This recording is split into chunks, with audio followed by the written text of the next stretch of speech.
There are three roads in this country that you will never find on any official map. And if you do find them, the map is wrong or it is lying to you on purpose. One of them folds back on itself like a snake eating its own tail, and it will keep you driving in the same 7 miles until you stop believing you can leave. One of them does something to your headlights that no mechanic will ever be able to explain, because the darkness on that road isn't an absence of light, it's an appetite. And one of them has been waiting every year on the same cold night for someone kind enough to stop for a girl who has been dead since 1950. Tonight, I'm going to tell you all three, not because they make a good story, although they do, but because every single one of them came from someone who swore, hand on their chest, that it happened to them or to someone they loved, and that no one believed them until it was too late to matter. I'm Adrian Vale. Before we go any further, I want to say if something has happened to you, something you can't explain, something that still wakes you up at 3 in the morning with your heart slamming against your ribs, I want to hear about it. Write to me. Send me the details, the dates, the road names if you remember them. I read every single one, and some of the best stories I've ever told you came from an email that started with the words, "I've never told anyone this." Somewhere out there, someone is going to write in about a road that ate their light, or a hitchhiker who thanked them and vanished into fog, and I will tell that story too, exactly the way they told it to me. But for tonight, we start with a detour. A small yellow sign on the side of the highway pointing you toward a road that was never supposed to let you back out. Marcus Coyle had been driving for almost 3 hours when the call came in that his grandfather had collapsed. It was just past 10 at night on a stretch of Highway 9 outside of Millbrook, the kind of 2-lane road that cuts through pine forest so dense the trees seem to lean in over the asphalt, like they're trying to get a better look at whatever passes beneath them. He had the radio on low, an old classic rock station fading in and out of static, and his hands were tight on the wheel, in that specific way hands get tight when you're trying not to think about a hospital bed 200 miles away. The sign appeared out of nowhere, the way these signs always seem to. Bright yellow, reflective, the kind the state puts up during road work. Road closed ahead, detour. An arrow pointed off onto a narrow side road curling into the trees. Marcus slowed, frowning. He hadn't seen anything about construction on the news, and his GPS hadn't rerouted him. But then the GPS blinked, recalculated, and showed the exact same detour, like it had been waiting for the sign to tell it where to send him. He took the turn.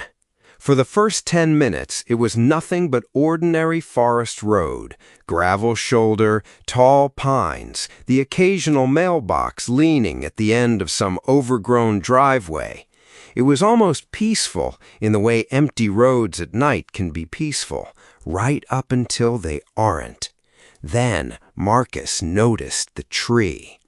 It was a warped, half-dead oak, split at the base into 2 trunks that leaned away from each other like they were trying to escape one another, and someone had spray-painted a crooked white 7 on its bark, presumably a mile marker of some kind.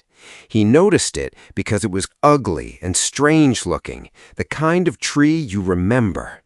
He noticed it again 4 minutes later. The same tree, the same crooked 7, the same broken fence post beside it, leaning at the same busted angle.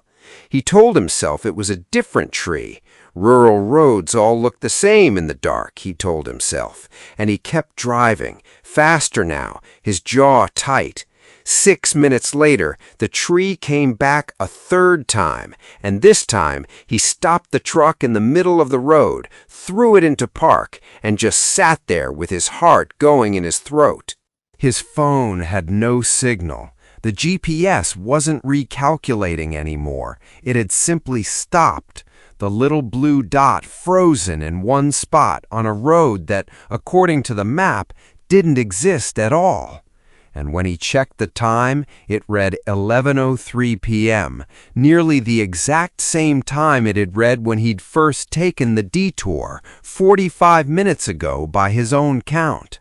45 minutes of driving, and the clock insisted almost none of it had happened.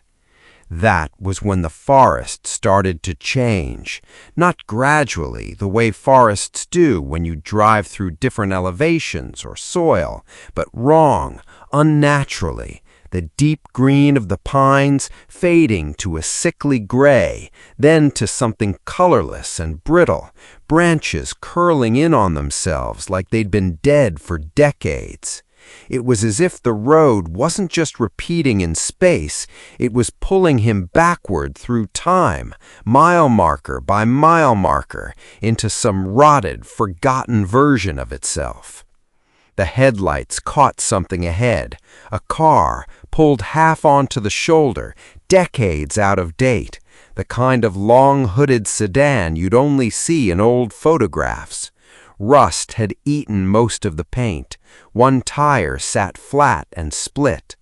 Marcus slowed to a crawl, and as his light swept across the windshield, he saw a newspaper clipping taped to the inside of the glass, yellowed and curling at the edges.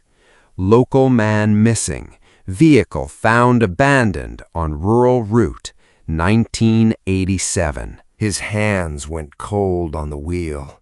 Whoever that man was, he had never come back. And Marcus understood, with a clarity that felt like ice water down his spine, that this road had been doing this for a very, very long time, collecting people the way a spider collects things that wander too close to its web. He turned the truck around so hard the tires screamed against the gravel, and he drove back the way he'd come, foot to the floor, refusing to look at the trees, refusing to count the mile markers. And that was when he saw it in the rear-view mirror, not headlights behind him, a shape in his own back seat, sitting perfectly still, dressed in clothes that belonged to some other decade, its face turned toward the window like it had been waiting patiently for him to notice. "You want out too," the shape said, in a voice like wind through a cracked window. "Everyone on this road wants out." Marcus didn't turn around. He fixed his eyes dead ahead on the windshield and pressed the gas until the engine screamed, refusing to give the thing behind him the satisfaction of a reaction, even as every hair on his arm stood on end and his breath came in short, ragged pulls. He remembered, absurdly, a story his grandfather used to tell him as a kid about an old road near Millbrook where a bridge had collapsed decades ago, killing a busload of people, and how the county had quietly closed it and built a new highway around it, but how the old road, the locals said, was still open somewhere, still waiting, still hungry, and that the only way out was to stop being afraid of it. Up ahead, a white light bloomed at the vanishing point of the road, like the mouth of a tunnel opening into daylight. Marcus drove straight into it, jaw clenched, refusing to blink. There was a single violent jolt, and then he was back on Highway 9, right at the yellow detour sign, exactly where he'd started. His clock read 10:32 p.m. 2 minutes had passed. The back seat was empty, but resting on the cushion where the shape had been sitting was a single scrap of old yellowed paper, and on it, in handwriting that looked decades old, someone had written, "Thank you. You're the first one who made it back." Marcus never took that detour again, but sometimes, late at night, driving that same stretch of Highway 9, he swears he can still see it, a small yellow sign, glowing faintly in his rearview mirror, waiting for someone else. Tyler Brooks and his friend Jordan Hale had spent the weekend up in the mountains outside of Ashcombe Hollow, a fading little tourist town wedged into a valley that tourists mostly forgot about after Labor Day. It was Jordan's idea to take the old mountain pass back instead of the highway. A local at the gas station had told them it would cut a solid 2 hours off the drive if they didn't mind a little bit of switchback road. At first, it was exactly that, nothing more. Steep curves, a sheer drop on one side, dense tree line on the other, headlights cutting clean, confident cones through the dark. Tyler drove. Jordan had his earbuds in, half listening to a podcast, half watching the trees blur past. It was almost 30 minutes in when Tyler noticed something wrong with the headlights. Not flickering, not dimming the way a dying battery dims, but going soft and gray at a fixed point maybe 10 feet ahead of the hood, like the light itself was being swallowed before it could reach the road. "Hey, you seeing this?" Tyler asked. Jordan pulled an earbud out and leaned forward. There it was, a patch of true darkness sitting on the road ahead of them, untouched by their headlights, while the asphalt on either side of it remained perfectly visible. It looked less like shadow and more like a hole. "Fog, maybe," Jordan said, though his voice had lost its certainty halfway through the sentence. Tyler slowed the car, but the patch of dark didn't stay in place. It moved with them, sliding forward exactly as fast as they approached it, always the same 10 feet ahead, a mouth that refused to be reached. Then the dashboard lights started to dim. The dome light overhead flickered and sank into a weak amber glow. Jordan's phone screen, when he checked it out of nerves, had gone strangely dark, despite the battery reading 80%, as though something in the air itself were drinking the glow right out of the glass. Even the engine noise seemed to arrive late to their ears, muffled, distant, wrong, as if sound, too, were being fed to whatever was up ahead. "Turn around," Jordan said, low and tight. Tyler tried. The wheel fought him, heavy in a way that made no mechanical sense, and the car kept crawling forward on its own momentum, refusing to be steered anywhere but straight into that hungry dark. Out the side window, Jordan saw them first, shapes moving between the trees, roughly human in outline, but built entirely out of absence. No features, no faces, just a suggestion of shoulders and a bowed head, drifting toward the road with slow, unhurried purpose, as if they had all the time in the world and had simply been waiting for something to come along that still had light left in it to take. Tyler remembered suddenly and vividly something an old man at a diner in Ashcombe Hollow had told him the day before, half joking, half serious, over a cup of black coffee, that this stretch of mountain road had a history. Decades back, in heavy fog, a tour bus had gone off the switchback and down into the ravine, killing almost everyone aboard, and the road had been quietly rerouted around the worst of the curve. But the old road, he'd said, still existed in the trees, and locals swore that on foggy nights it still swallowed light, as if whatever had died there was still starving in the dark, still reaching for anything warm and burning it could find. "They want the light," Tyler whispered. "It's taking it from us." The dashboard was nearly black now, just a faint red ember of a glow left on the display, and the shapes had drawn close enough that Jordan could see the roadside gravel visibly darken where their feet, if they were feet, should have been. It was Jordan who thought of it first. He grabbed his phone and thumbed on the flashlight, and against every expectation, the small, harsh beam held, didn't dim, didn't die. The flashlight! Turn on everything you've got, phones, anything.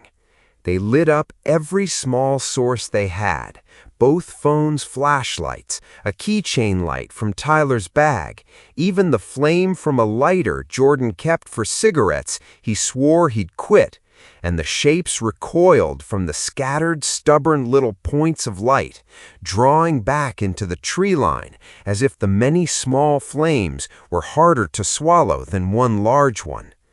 "It can eat a big light," Jordan said, breathless, "but not a bunch of small ones all at once, all pointed different ways. It can't take them all fast enough." Tyler gripped the wheel again, and this time it turned. He held every light steady, angled out toward the trees, while he wrenched the car around in a three-point turn on the narrow shoulder and started back the way they'd come, both of them screaming at the shadows to just stay back, stay back, stay back. The dashboard light sputtered and slowly climbed back to life as the distance grew between them and whatever lived in that hollow of trees. By the time they reached the fork where the old pass split off from the modern road, they didn't look back. Not until they were safely merged onto the two-lane highway, engine roaring steady, headlights bright and full and utterly normal. When Jordan finally turned to look behind them, the old pass had vanished into total, absolute black, like a mouth closing after a meal. Neither of them said a word for almost 20 minutes. Locals in Ashcombe Hollow still tell newcomers, half in jest, that if you ever find yourself on that old mountain road after dark, you're better off driving with your headlights off entirely. Because the moment you turn them on, the road knows you have something worth taking, and it will come looking for it. Walt Dobbins had been driving trucks for the better part of 30 years, hauling freight up and down the same stretch of interstate through the Ohio Valley more times than he could count. He liked the night shift, less traffic, less noise, just him, the hum of the engine, and the AM radio playing whatever came in clear through the static. It was one of those nights, close to midnight in the dead of December, thick fog rolling low across the blacktop, when his headlights caught a figure standing on the shoulder with one arm raised. It was a girl, maybe 20, in a soft pink dress that looked more suited to a spring dance than a freezing winter night, a small felt hat pinned at an angle, and a worn leather suitcase held in front of her with both hands. Walt slowed without quite deciding to. There was something about her that tugged at an old, decent instinct in him. Nobody should be standing out here dressed like that, alone, in this cold. He pulled the rig over and leaned across to push the door open. "Where are you headed, miss?"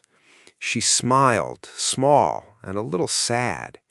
"Milford Street, all the way at the end. It's not far." Her voice had an odd, old-fashioned lilt to it, formal in a way you didn't hear from young people anymore. She climbed up into the cab, and Walt caught a faint, sweet smell drifting off her coat. Lavender, maybe, the kind of old-fashioned perfume his own mother used to wear. "Awful cold night to be out here alone," he said, easing back onto the road. "Car trouble?" She looked out the window instead of at him. "I was coming back from a dance," she said quietly, "but the car went off the road."